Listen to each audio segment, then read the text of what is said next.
બહેનો, વાસણ અને કપડાં ધોઈને હાથ ફાટી જાય છે, ખંજવાળ આવે છે કે ચામડી ઉખડવા લાગે છે, તો ફક્ત આ 3 વાત ધ્યાનમાં રાખો. હાથ ફાટવાની અને ખંજવાળ આવવાની તકલીફ હંમેશા માટે સોલ્વ થઈ જશે. તો પહેલાં સમજો કે આ થાય છે કેમ. કપડાં ધોવાના પાવડર કે સોપમાં બહુ સ્ટ્રોંગ કેમિકલ હોય છે. હાથ જ્યારે રોજ એના કોન્ટેક્ટમાં આવે છે ત્યારે હાથનું નેચરલ ઓઇલ સાવ ખતમ થઈ જાય છે અને સ્કિન તૂટવા અને ફાટવા લાગે છે. આ કન્ડિશનને મેડિકલ ભાષામાં ઇરિટેન્ટ કોન્ટેક્ટ ડર્મેટાઇટિસ કહેવાય છે. તો આ 3 વાત ધ્યાનમાં રાખો. પહેલું, સોપ કે પાવડરની બદલે લિક્વિડ ડિટર્જન્ટ વાપરો જે થોડું માઇલ્ડ હોય છે. બીજું, કામ કરતી વખતે રબર ગ્લવ્સ પહેરવાની આદત રાખો. આ એક આદત તમારા હાથને સાવ બદલી નાખશે.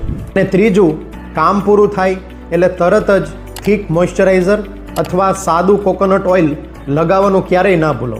આ વિડીયો તમારી માતા, બહેન અને દીકરીને જરૂર ફોરવર્ડ કરજો અને આવા જ ઇન્ફોર્મેટિવ વિડીયોઝ માટે અમારા પેજને ફોલો કરો.